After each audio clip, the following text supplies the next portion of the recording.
everyone. Mr. Devil here, Kenny Danico, three-time Stanley Cup champion of the New Jersey Devils. And you're listening to the Uncle Puckers New Jersey Devils podcast. Let's go, Devils! Hey, what's up, everybody? We are the Uncle Puckers. I am Chris. We got Tony Zamboni with us and the unknown Devil fan on the bottom of the screen here, who I just have to say, before we start this show, I'm going to do just a little message to, yes, I can put Fire Fits graphic up. No problem, Mike. But to Devil fans in general, right? After what we saw last night, which very well, I would say is the most embarrassing loss that I can ever remember from this team. Just a straight up no-show failure on every level. That this team just had no fight, no nothing. Here's my message to Devil fans. And if you really want to change, if you go to a game, do exactly what Tim is doing and wear a fucking bag on your head. Better yet. What the Tim, fuck? can you put a hole in the mouth area, please? I can't breathe in this thing. Fair enough. I'm supposed to be an anonymous host, dickhead. Oh, I'm sorry. The anonymous host, do what he did. Put the bag. Oh, shit. It was Tim all along. Oh, my God. So wear a bag on your head, and better yet, don't go to a game. Don't spend your money on tickets to an ownership that doesn't give a shit about building a contender and only gives a shit about profits and putting asses in the seats. Don't give them that. Don't buy the fucking merch. Don't support this team. Of course, listen to us and any other Devil podcast like Ace, but don't support the fucking team monetarily. Hurt them, hit them where it hurts. That's first and foremost. Nothing is going to get done. All right. This is our team. And I think we all, as Devil fans, kind of have to get to grips that there's a rebuild coming again. Hopefully the next one doesn't last 10 fucking years. But I have no faith that anything is going to happen that's going to be better. Not after that performance last night. I think that performance last night absolutely just ripped any kind of hope that you had that they were going to get their shit together away. It's gone.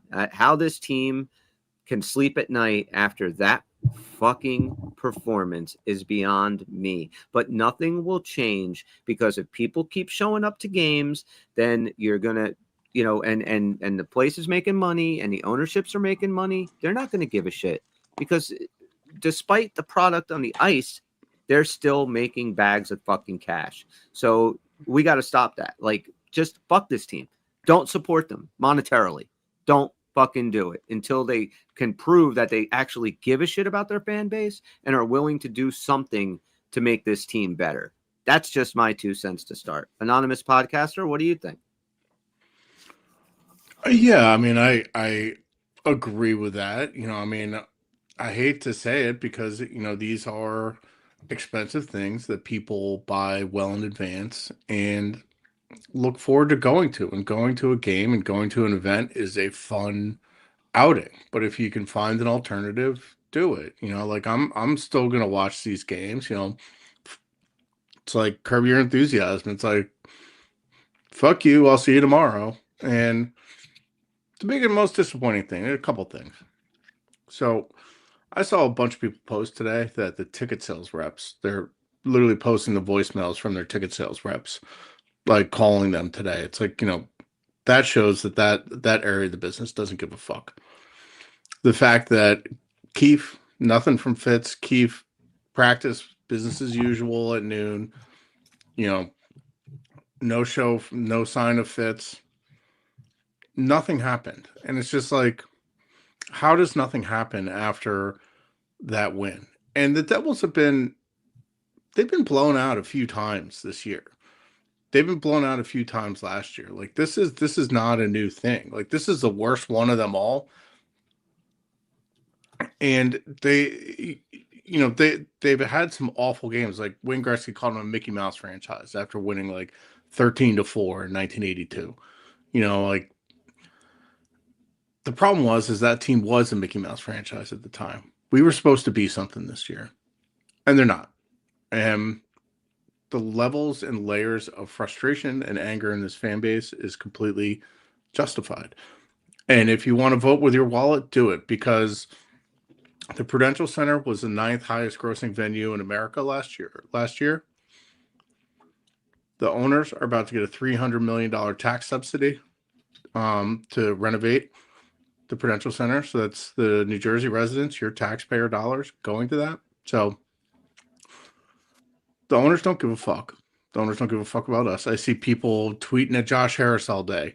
You look through Josh Harris's Twitter feed, every single thing has been a repost of Washington Commanders for the last 5 years. Sure. Jake Reynolds was pretty active on Twitter at one point. He does the president's ticket thing. His last tweet about the Devils included VTech in it. Blitzer, Fair no enough. idea where he is or what he does, but like Harris just fired like the offensive coordinator and defensive coordinator of the Commanders.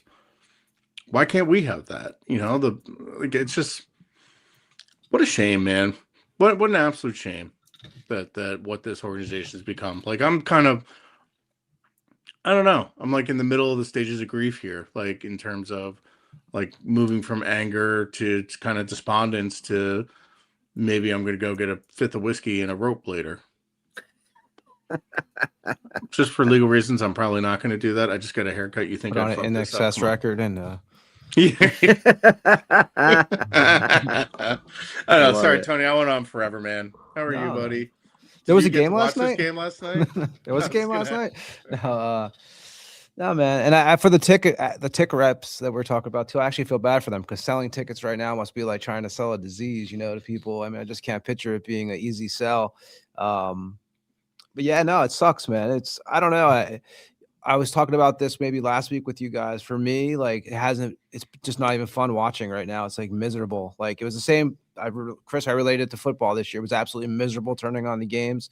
Now it kind of has that vibe to it, man. I just haven't, it's not even enjoyable right now, but I don't think it's going to get much better. I think it's going to be a long rest of the season. I can't picture us really doing the stuff that needs to be done to get to past this. And, you know, good chance we don't make the playoffs. Well, you know, that's the question, right? Like we all know how bad this shit is, and where do we go from here? What's the next step? Because I'm not going to sit here and just, you know, doom and gloom and everything's terrible. Let's talk about how can things get better, because I don't think they can get any worse. I really don't. Like I thought that before yesterday. Last night was, like I said, the most embarrassing defeat that I couldn't even watch it with volume on. I watched it on mute because I couldn't listen to the Islander fans and fucking Steve Levy and PK just talking on about how bad this team is. But, you know, Sheldon Keefe, there should be nobody safe right now. Sheldon Keefe has got to now lay the hammer down on some accountability, because there's been too many guys that have just been country club atmosphere and no accountability, play like shit. Like Luke coming off of a game where he was directly responsible for 2 fucking goals, and then to play the way he played last night.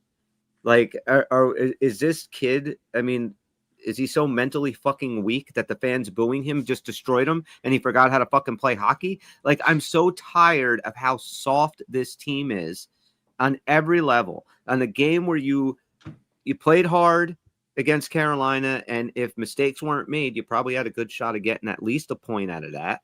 And it was blown. And your starting goalie, who you, for some fucking reason, extended way too friggin' early. I mean, what do you have? 9 goals on 22 shots, like 650 or 550, something like that save percentage. Like, this is starting goalie. This is AHL getting your ass shipped back down kind of fucking play. This is as shitty as it. Not one person stepped up after the game against Carolina and said, guys, we beat ourselves. It ain't fucking happening anymore. Let's go into the island and get these 2 points. They went in and they laid on their backs and they showed their fucking bellies and they pissed all over themselves. It's embarrassing. And if we go into tomorrow night against the Penguins with the exact same lineup, okay, I know Nemec is coming back. So the one most consistent guy on defense, Colton White's probably going to sit where I would sit fucking Dougie. I would sit any of these fucking guys at this point. Accountability has got to happen here. Like this is just too easy and too soft for these guys. They can just do whatever the fuck they want. So I think it has to start with that, with Sheldon Keefe laying the hammer down and start actually sitting some fucking people. Yeah, I agree. It's and you know the lineups from practice today, whatever. He's still running out the same top six. Plug Cotter into the third line and move Palat down to the fourth line, and Nemec is back in and White sits. Like you know, I don't know if Keefe is trying to send some sort of message to Fitz or not. I don't. That's a little bit too conspiracy theory-ish for me. Like, I don't think an NHL head coach would actively fuck with his roster and actively fuck with games to send a message to the GM.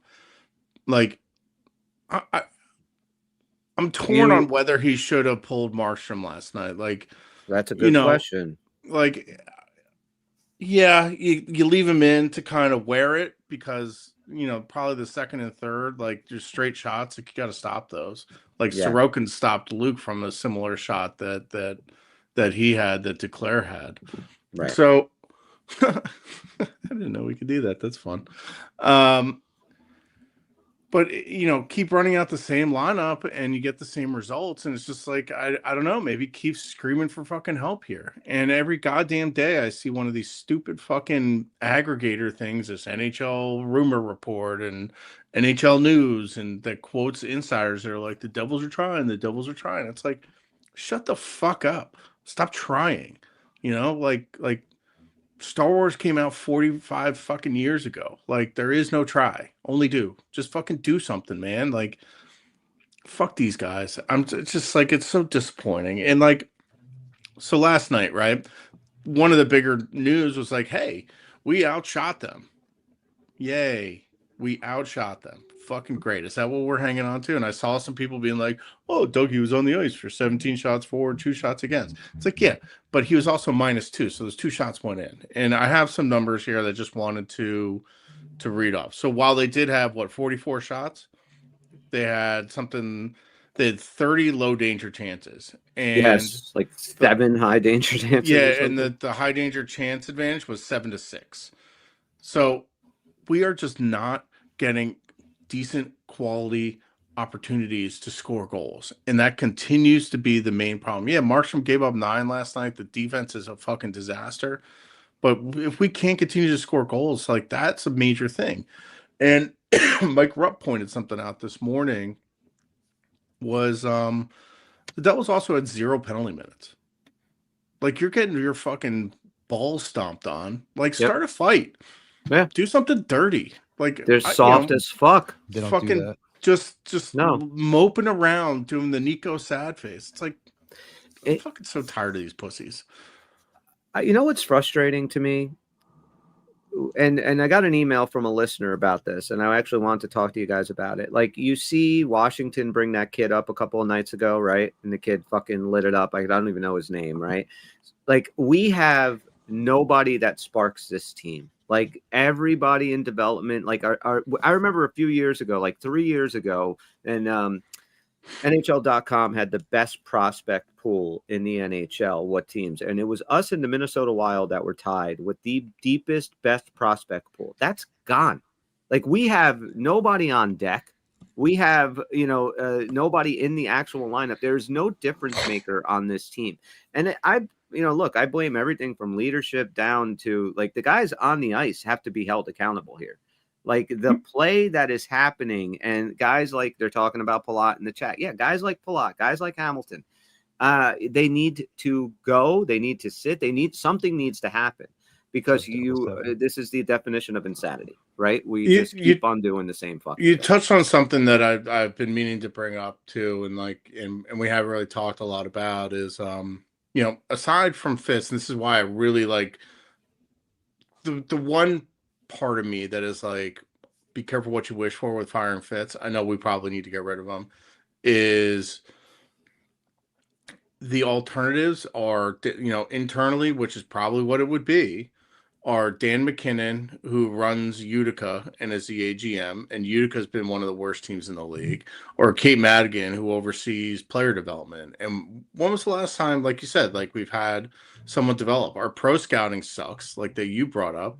Washington, yeah, they signed this guy, or they traded for a guy off the scrap heap from Florida, which is wild that Florida gave up this guy, Justin Sordiff, who had a hat trick the other night. Yeah. And he has something like 35 points in 40-something games. So our pro scouting sucks. Our ability, this organizational ability to identify talent and be able to find talent that is on the upswing and take advantage of other teams like Florida did with Reinhart and Verhage and Gus Forsling, like Washington did with Logan Thompson and Justin Sordiff, and even McMichael, their backup goalie. They got Chikrin from Ottawa. Yep. Like, we find all these guys on the decline. Like Pesci's in the decline. Siegenthaler was an okay pickup, but he's been kind of ass this year, and 2 out of the last 3 years he's fucking sucked. And like, I don't know if he's a Kovacevic merchant or Kovacevic was a Siegenthaler merchant. And what's Kovacevic going to look like when he comes back? We have no ability to identify good, young, up and coming, undervalued talent. So that's pro scouting. Our amateur scouting sucks because look at like our drafts. Like, we haven't really hit on any sort of decent draft picks of late. Like you said, the cupboard's bare. Look at our AHL team. We have guys scattered all over the fucking world. But our first round pick, Salayev. Like, now the worry is like that guy might not pan out. Right. Great. He's big and he skates well. But is like he getting punished like in the KHL, or does he just suck? The only guy we have over there that's any good is Daniil Orlov, and God knows if he might ever come over here. There's just so many layers. Lenny Hamaniho has actually been producing of late. Love to see him up. Unica, but like, is he going to be another one of these quad A guys that is good in the AHL and not good at the NHL level? Are we going to call him up, put him in the press box for 3 games, and then fucking send him down again? Like, that's like our move. But the thing is, though, with where this team is, you have to take that chance. I think you got to give some of these guys a chance. Something has to change. You need some life in this lineup. I'm shocked, and I don't know about you guys, but I am shocked that we sit here at 20 after 5 p.m. on Wednesday night after we just got our asses kicked 9-0 to a division rival, and nobody has been fired. I was like, went to bed last night thinking there's no way that Fitz makes it through today. And yet here we are. And they went about business as fucking usual. Just business as usual today. Like, how low stakes it would be to fire someone like Rogowski. Right.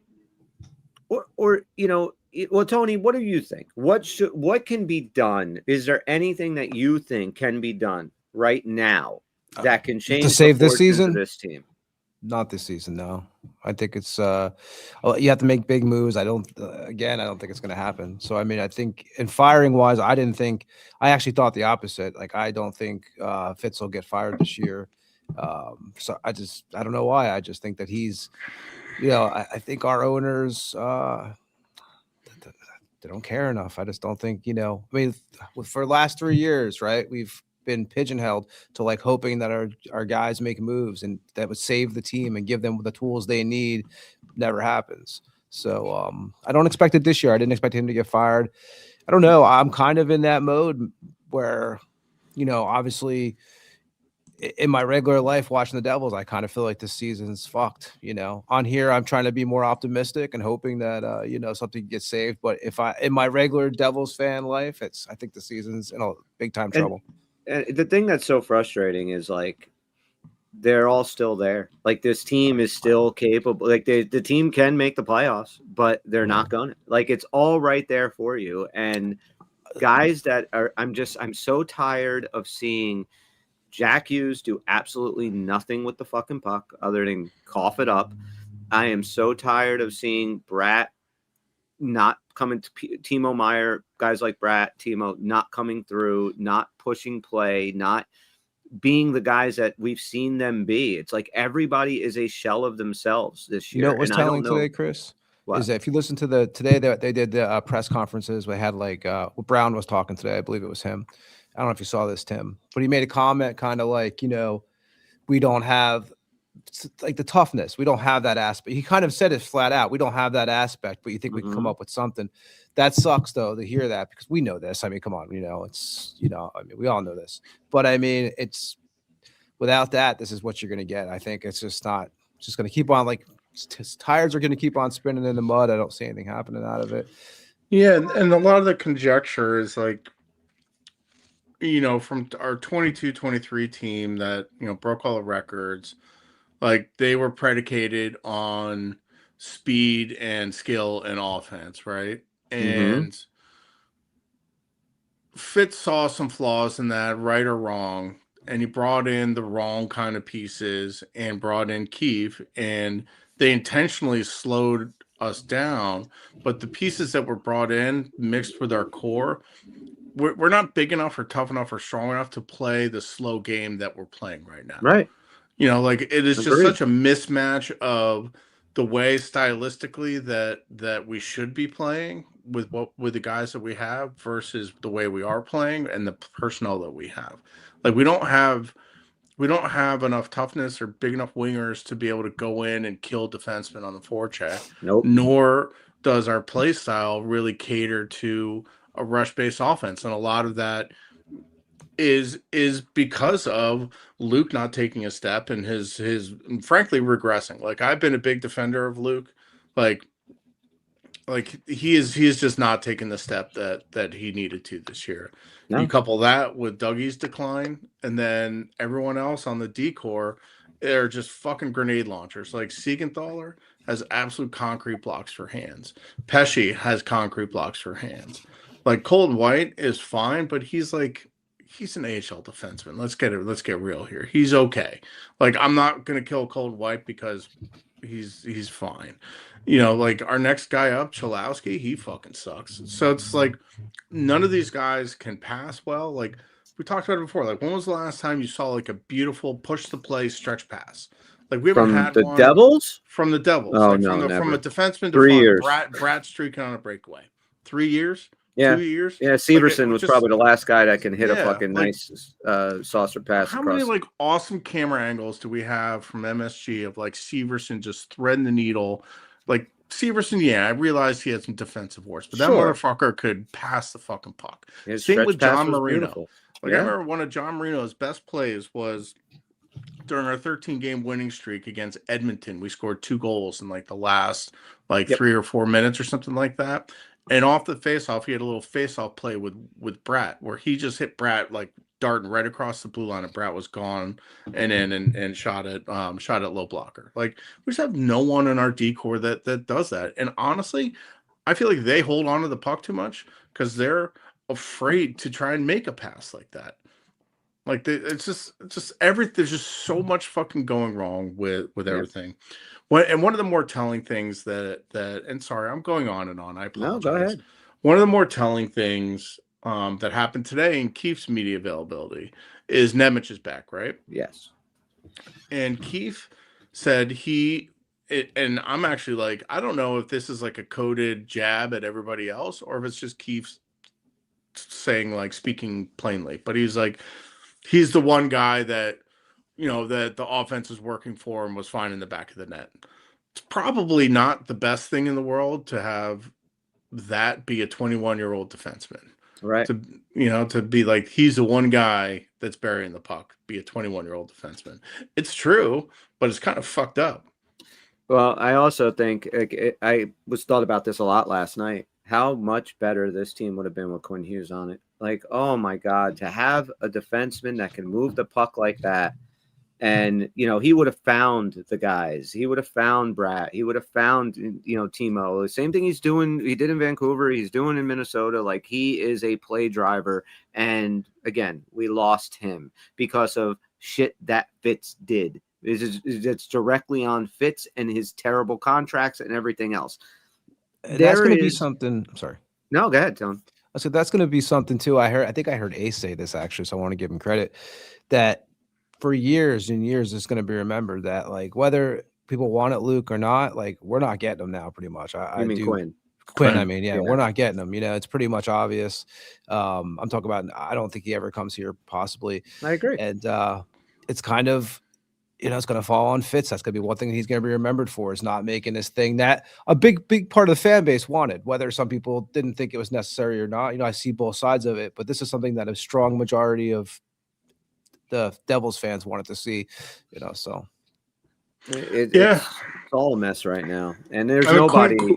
Quinn would have been an absolute fucking game-changing player for this Yep. team. He's a one-man breakout, the puck on his stick, possession that he has, and that's the one thing, coming up in Luke's draft year when people were like, "Oh, he's a big version of Quinn," and some scouts were like, "Tap the brakes on that." He doesn't necessarily have Quinn's hockey sense, and I think we're seeing that a lot. And like something that happened last night that, like, I've had the blinders on with Luke a little bit. Like, I've been trying to prop this kid up, but like he needs to fucking get his head out of his ass. He gets beat so easily wide. Cizikas' goal, right? So like Nico passes to Luke up at the point, right? On the power play is just about ending. And Luke kind of, there's a guy coming right in on his back tail. So Luke has to kind of rush a shot off a shin guard. It comes out. Luke recovers. Perfect gap, has a great gap. Cizikas is coming in wide. Luke pivots, does his pivot to turn and kind of skate alongside him. And Cizikas just beats him wide. And Luke doesn't have the strength to be able to, and Luke just gets fucking bullied off the puck. Now, like Cizikas just slides it one-handed and it goes into Markstrom. Markstrom absolutely needs to stop that, but it's just like the amount of times that he gets beat wide like that, like 3-4 times a game, and he's just got to figure it out. Like we were counting on him to continue that progression that we saw at the end of last year, and it just hasn't fucking happened. I mean, they even said it in I think it was Levy that said it. They were talking about before the game started. They were talking about the Carolina game and Luke getting booed and the 2 mistakes he made. And he said, a lot of fans and a lot of people think that if his last name wasn't Hughes, he wouldn't have gotten that contract. And that was like, I was like, oh shit, they actually talking about this, huh? Like, this is like Luke, my thing with Luke is, yes, his play has regressed, but I also feel like a lot of that is because him mentally, like he's not a strong dude mentally. Like he falls apart when shit, like the whole fucking team does. Like there is no strength mentally to be able, when things are going downhill, to be able to stop the bleeding and get back on track. They all just fall apart. Like I was expecting Luke to have one of the best games that he had after that Carolina game. I was totally expecting that. I was expecting this team to come out on fire. And I will defend him. He looked great in like the first period, but once that fucking whole game went off the rails, so did he. And it's just, not to keep singling him out because like we lost 9-0.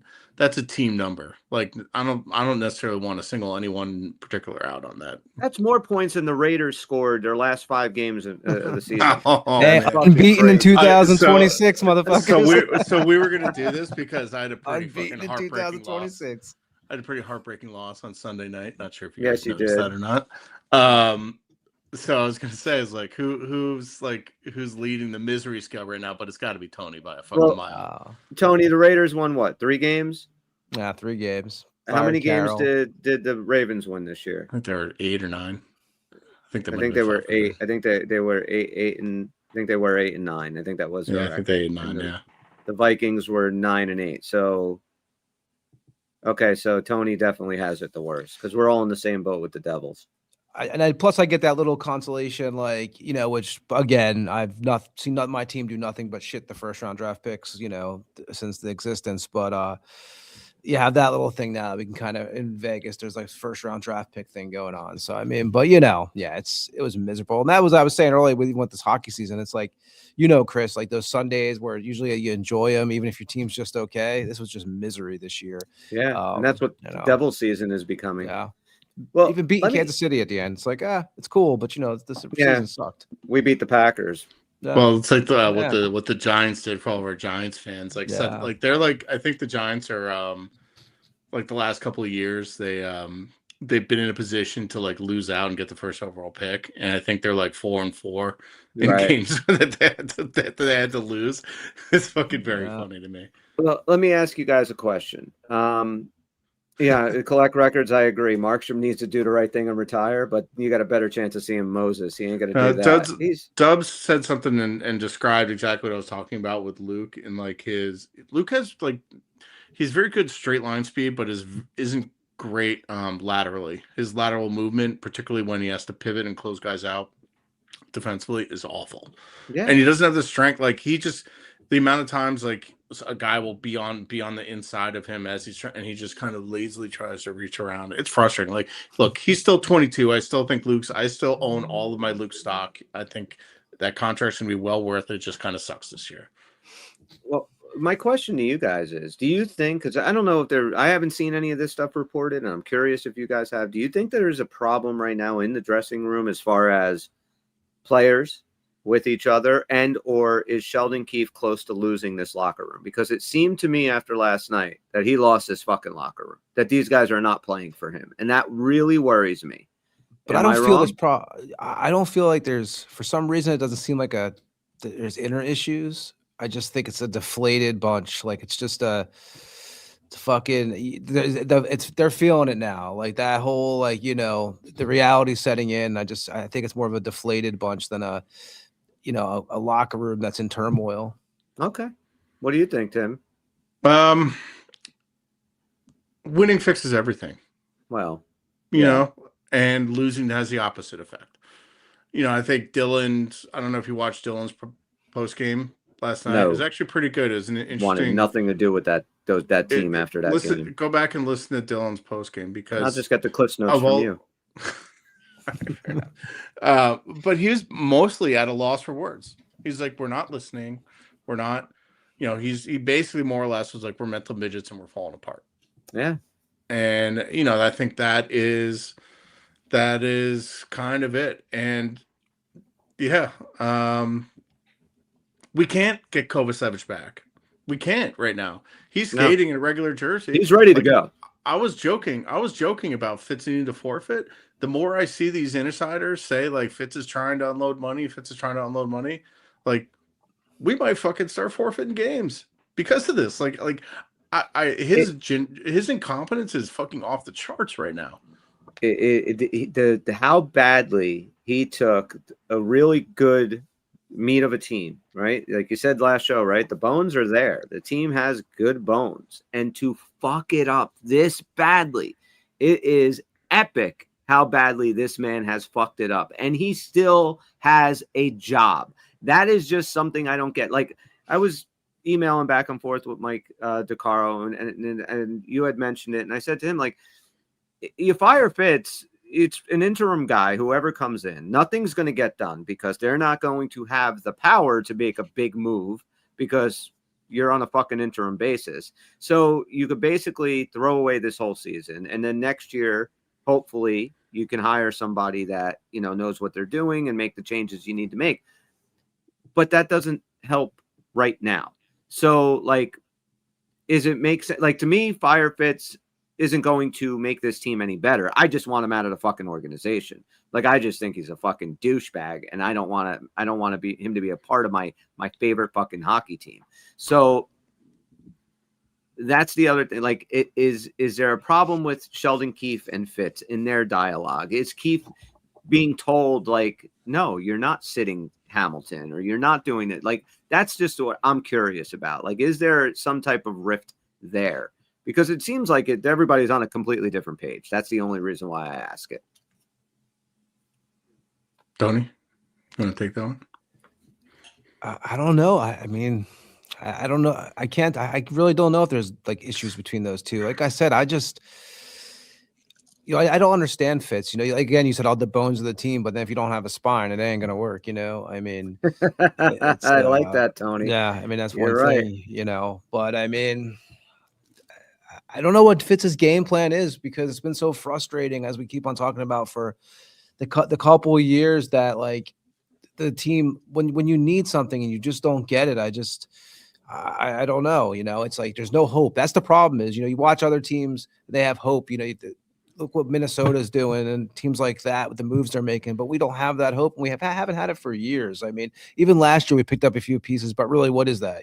Like, we like glass, but nothing that's ground shaking, nothing that's going to shape up the organization and get shit going and just motivate people and bring new blood in, because sometimes new blood is like such an important thing. And yeah, for the fucking guy that went on and on about creating competition, he has no fucking problem with not creating any competition right now. Everybody just has their jobs and go to work as usual, and it doesn't matter how bad you are at it. There's no accountability. This team is just soft, and they fucking. I agree. I'm getting angry. I gotta calm down. Go ahead, So Tom. in terms of I think we all kind of agree, and I've heard this sentiment a lot, is that structurally the entire kind of front office group needs to go, not just plug and play in interim, and then eventually that person will take over. I think that ship has sailed on the Shiro Fitzgerald regime. I think we need a massive overhaul. So if we are going to blow this up right now, I have an idea on what to do. Reckless speculation time. Yes. All right, let's close it off on a positive. We bring in a gentleman on a 6-month consultation who is ruthless. Torts is a fucking badass, not a coach. He's talking about Lou. Bring in Lou to fucking blow it the fuck up. Get like 8 first-round draft picks over the next couple of years for everyone. We'll bring the fucking Utica team up. I do not care. We'll fucking tank, fucking get the first overall this year, draft Stenberg or McKenna or Tynan Lawrence, whoever. So I know, Jason, I know he's old, but he does not give a fuck. He has reached the I do not give a fuck stage. 6-month consult. He sets that up, blows the whole thing up. We let Lou do that, and then he passes the reins to one of a few different people. And I have a few different people in mind. Okay? Everybody with me? We're with you. I just want you to know, Tim, I do have a Lou photo signed in my office where I work. So when I look up, I see excellence right there. You know what I'm saying? Like, that's fucking funny, man. You know who else does also, which would be an interesting coaching option to look at, is Scott Gomez is a coach of the USHL Chicago team, which is Chicago Steel, which is a very good USHL team. And he's been kind of rising up. Anyway, so I got Lou do that. So I don't think Keith's going anywhere. I don't think the team is going to eat the rest of his contract. So anyway, so you bring in. So I have 3 guys that I really, really like. So Judd Brackett, who runs all of the scouting for the Minnesota Wild. You know, they've hit on a bunch of different good first rounders, good second rounders, good third rounders. Knows his shit. Okay. Sonny Meta and Tyler Dello, both were kind of analytics first guys, but they've also worked pretty extensively in well-run, good front offices. Sonny Meta is the AGM in Florida. Tyler Dello went from the Devils down to Carolina, but now it's back. I know a lot of people want Gillis. Gillis isn't a guy that's on my radar. I want Sonny. I have a couple other guys too. So Kevin McDonald, who's the AGM in Colorado and is with the Blues when they won in 2019 as the AGM. So I think he has pretty good apprenticeship there. The Capitals AGM, Ross Mahoney, is one of the guys that actually the Devils interviewed in 2020. The reason I like this guy is he was one of the architects of kind of how Washington was able to retool on the fly. And being able to do that with like the cap issues that we have, he'd be an interesting guy to talk to. Same with the Golden Knights AGM, Andrew Luganer, I think his name is. He manages their salary cap. He's been an interesting guy because the Golden Knights have gotten themselves in and out of some serious fucking cap gymnastics. So that'd be an interesting guy to talk about. The Stars director of player personnel is Rich Peverly.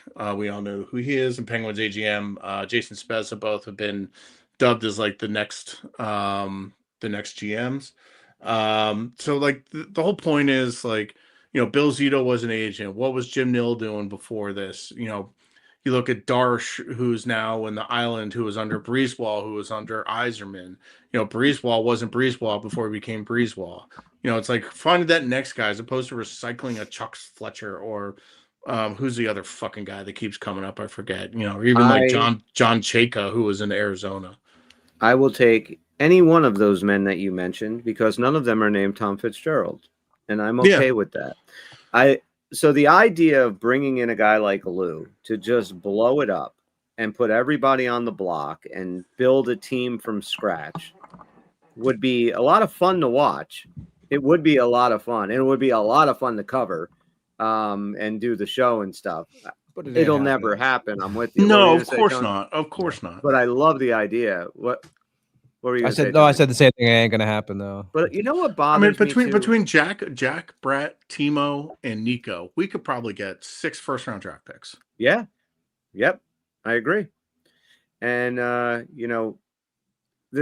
the thing about Fitz too, and I was thinking about this a lot over the course of the last couple of days, right? Every summer when he goes out and he gets his Connor Browns, his Jacob Markstrom, and whoever, his bigger name that he brings in, and he always goes on about how he wants to make New Jersey a destination, the state, right? He wants people to be able to come here and they fall in love with the area and they come here because they know they're going to get a sweetheart deal for long term and no trade clause, and you can actually have stability and everything like that.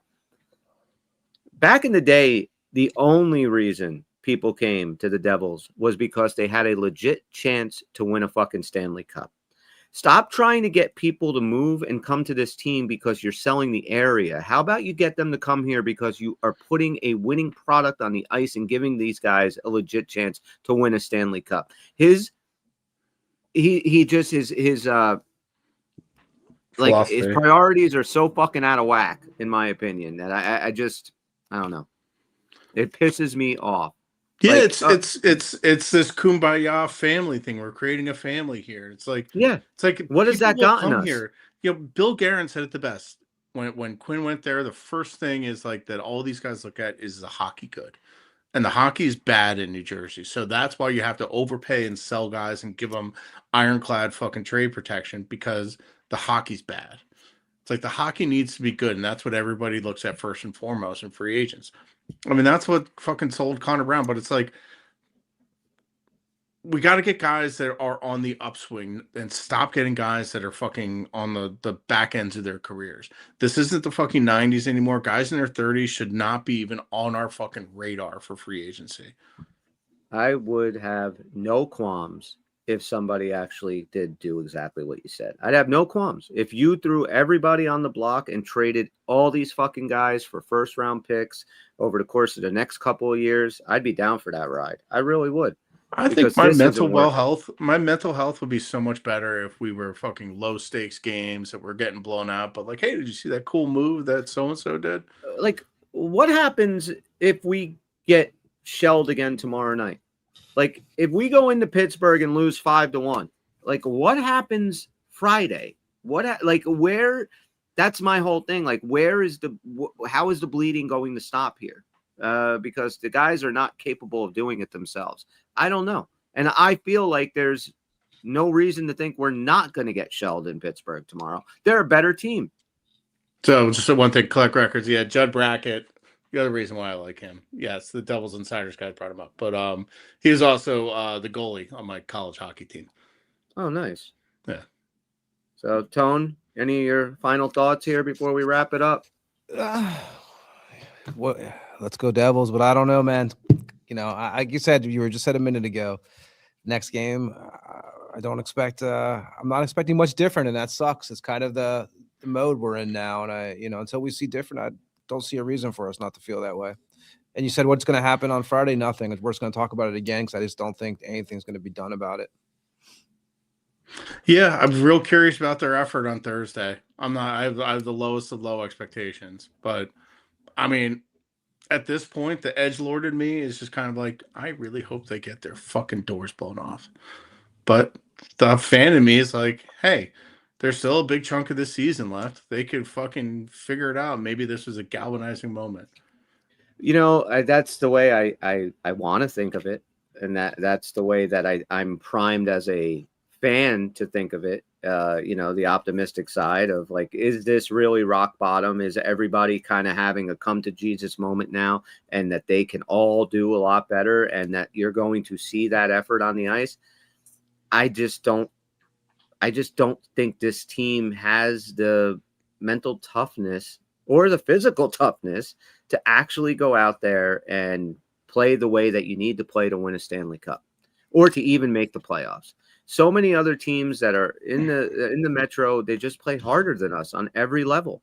And you're not going to win when the effort is subpar every night. You have to answer a 9-0 loss. And you have to respond. Go beat the shit out of Philadelphia, or try like just show me a fucking effort. Like that was just a miserable effort. Like I was laughing my ass off at every single goal. I was like, oh, they're no longer at a 10-goal game pace. It's like, oh wait, now they're back at a 9-goal game. Like it's like, what the fuck are we doing here?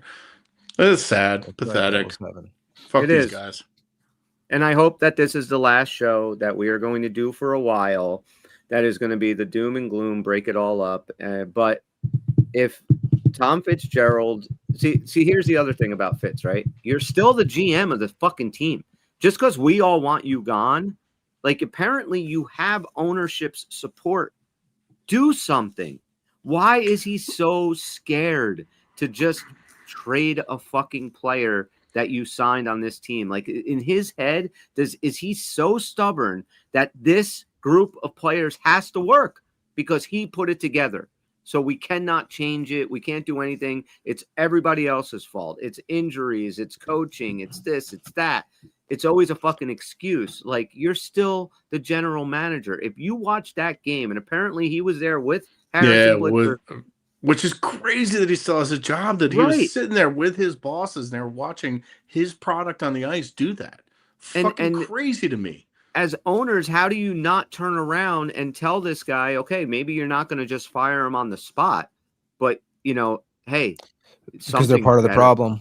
Well, maybe, yeah, Tony, you're right. You're right. They are part of the fucking problem. And that's the thing that will always end up fucking you because you're not changing owners. Yeah. It doesn't matter how bad the fans freak out. It doesn't matter what. The only way that you would ever press the hand of an owner is if you actually are having 2,000 people show up at a fucking Devil game for every home game. That's the only way. And that's not going to happen because there's enough corporations around the tri-state area that are going to fill that building and, with pseudo fans and bullshit like that. And that's all they give a shit about. I feel so bad for the family of 4 that bought 4 tickets for a game in March or something like that. That was dropped $1,000 on tickets. They're probably, allocated that out of their family budget. Shit's fucking tight right now. And just that's what they have to. That's what they chose for their enjoyment. They're eating fucking beans and rice, not going to the movies, not going to dinner because they saved up for the Devils game. And it's just it sucks. And it sucks for them. Yeah, it's expensive as fuck. We went last year. It was $500 for 4 seats, me and my wife and 2 kids, and you couldn't sit any higher. The only way you could sit on higher is you were on top of the stadium. It was you were on the roof. We were as high as you can go, and it was over $500. I mean, and they got slaughtered. But I mean, it's just for a family to go there, and especially now because that's last year. I'm sure it's even more expensive now. Mm-hmm. It's very this is without any hot dogs for the kids or any snacks for the kids. This is just to get to the door. You're sorry, kids, you can't eat. Yeah, exactly. Taking food around their arms in their pocket, hiding shit. They're just grabbing hot dogs out of your pants, putting wigs on them, and loading it up with sausages. But it's fucking crazy times. But I want to just check something. Did Fitz get fired yet? No, I don't think so. Yeah, it's up Devil's Heaven, snow. I mean, these guys fucking probably checked out for the day. It says here that I was looking up the percentage of Devils because somebody was asking the Prudential Center's percentage of their season tickets by corporations. So it says a specific percentage of New Jersey Devil season tickets owned by corporations is not publicly disclosed, as sports teams generally do not release the proprietary business metric. However, reports from over a decade ago suggested a typical NHL team season ticket base was around 60% corporate. So that was a decade ago. So I'm going to say it's probably more like 70% now. Corporate buyers making up 30 to 40%. It says here, in the mid-2000s, the Predators were noted for having an unusually high individual ownership of 60 to 70%, with corporates making up 30 to 40%. So that was Nashville. But the average is probably around 70% right now. Of regular season ticket holders or corporate season ticket holders. Sorry, I was just reading about only 30 to 40% are from the everyday fans buying these season tickets. I'd imagine that varies a lot, but like, I used to go to a lot of games at MSG and like all the suites. Is that by revenue or by volume of seats? I'm guessing volume of seats most likely. It didn't say, but I would expect it Because to like be volume all of the seats. suites are owned by a corporation, so I spent Yeah. a lot of time in those just with like TV networks that had season tickets, but like there are a few that like scattered around. But that's why you see like at MSG, like everyone in the lower bowl wears a suit. Same thing in Toronto, where everybody, because it's like it's not someone buying the ticket, it's someone getting them for free from, Right. from some sort of business connection. But until things change, yeah, if I was a season ticket holder this year and they called me up, I would tell them I am not renewing shit until something is Yeah. done with this team. Because but Fitz still has the ball in his court. He can still make moves, and it's just mind-boggling to me that we are going to see the same lineup put out there tomorrow against Pittsburgh. No moves are going to get done. I mean, the only good thing I can think of for tomorrow night is that Jake Allen's getting the start, and he should probably get the lion's share of fucking starts moving forward because I'm done with Jacob Markstrom. He sucks. He's over the fucking hill. Any other goalie, a performance like last night ends you up in the AHL. And, I would rather see Nico Dawes and Jake Allen right now than Jacob Markstrom. That's Do you know what? Yeah, and I've completely kind of, we were talking about beginning of the season, like, second, third in the division. But now I'm like, you know what? We're 3 points out of the last wild card. A couple of good games and they turned it around. We're still making the playoffs. Yeah. That's going to be my ongoing bit until they get eliminated. I may keep going with it after they get eliminated, saying they're going to make the playoffs. So the New Jersey Devils season ticket prices vary greatly by seat location, with reported figures suggesting costs from around $150 per game for upper levels to several $100s for lower bowl or club seats, potentially exceeding $600 per game. And this is per game per seat. For premium to $600 per game for premium Devils Black membership, while suites average around $4,000 per game. So let's say on average it's 2 season tickets, right? It's $300 a game if you're going to buy the pair, and that's 41 games. What's the math there? What was it? 41 times 300 is $12,300 that you're spending for 2 average upper level season tickets to the Devils. $12,000. Yeah, that's why it's the ninth best grossing fucking arena in the league, and the team owns them, and they're going to get $300 billion worth of your tax money, or 300 million. I forget which one it was. So anyway, I mean, guys, this sucks. Good times. Go Devils. This sucks. Wow. So we have, man, even the Nashville, right? Points wise, man, we are like really. Now, like Tim said, there's still half a season left. I mean, what do we have? 39 games left, 38 games left. There's still a decent chunk of a half a season left. Yeah, you're only 3 points out of the playoff spot. You can't give up, but you got to actually fucking work for it. And that's what it comes down to. Like, if this was a team that was, in every game and struggling, maybe, you're losing overtime here and there. Maybe you're winning 2 out of 3, 2 out of 4, whatever, you can live with that. But the effort has to be there. The brass ring is in front of you. It's still obtainable. Fucking play like it. It's just crazy. You think about like when we talked at the beginning of the season of some of the teams where we thought they were going to be. Look at our points are the same as some of those teams we had on the bottom, like the Ottawas and the Predators. The Predators, what a weird name, right? I guess now it's the worst okay. name in I think all the sports. Not anymore. Now it's okay. But I mean, it's like a really, like, you think of that name and it's fucking just a creepy, name. But yeah, look at like Ottawa. All those teams are about 42, 43 points. Well, they said yesterday nobody in the Eastern Conference is below 500. Like, that's nobody's running away with it. It's the exact same thing that happened in 23-24. Yeah, when we're right there at the bottom, and it's like all they need to do is win a couple games, and they'll be right there. They're right there. They're right there, and they just could not fucking do it. They could not get their brains to fucking function for more than 3 games. Yep. Yeah, something's got to change, man. And let's go. 30-8. That's where we're gonna go. It's got to start tomorrow. I mean, I said yesterday was a must win as there ever was for this team, and that's the effort we got. Look how that wound up. Yeah. I mean, so tomorrow is an absolute must win, but it's also just the effort's got to be there. Like, what is this team made of? And we're going to find out tomorrow. Like, are they seriously just a bunch of little fucking children who can't handle any kind of adversity? And like I said before, just roll over and show their bellies whenever any of it pops up? Or are they actually going to fucking fight back? Both on the ice, mentally, physically, all of that. Are they going to fight back and show that they're not fucking dead yet because they're on life support? And it's up to this team. Like, you know, we said it before, there's probably no help coming, man. You got to make it work with what you have. And, you know, we have some good players, but they have not been able to put it together. And No, like our leading goal scorer is still tied with 18-year-old defenseman Matthew Schaefer for goals. Right. We haven't scored more than 5 goals in a game. We're the only team in the league that hasn't scored 5 goals in a game this season. We haven't scored 5 goals this year? Not that I really? remember. I don't think so. Wow, that's embarrassing. Wow, I believe crazy, you. Really? Yeah, I thought. I don't know. I we just at saw least- some random person say that on Twitter, so I maybe that we haven't scored 5. Oh, Tim. Don't follow the Well, Twitters. Let's check that real quick, Tweeters or the- if you don't mind. Let's just check that. Yeah, check Give the me one results. sec. Yeah, well, give me 1 sec. Sorry. Yep, see it, the game in Buffalo. David Chimes already fucking corrected me. Oh, that game in Buffalo, that was 5. So I'm going to see real quick here.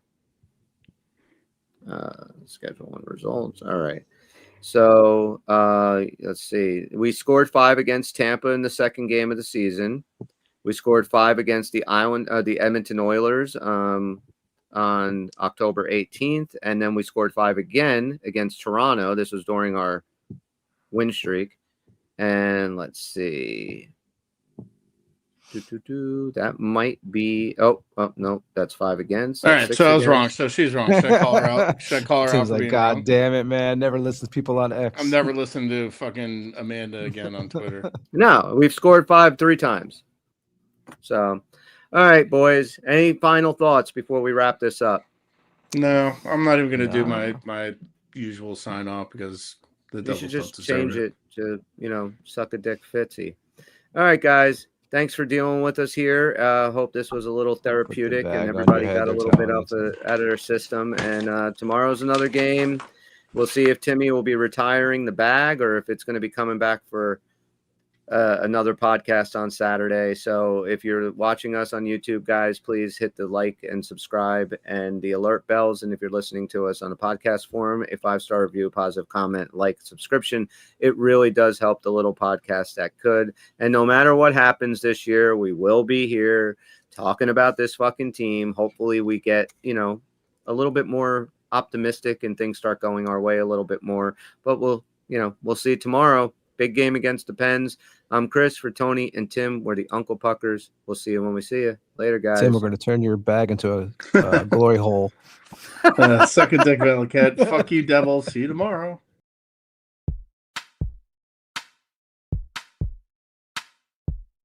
It's over, Johnny. It's over! Just has some dirt on Harrison Blitzer.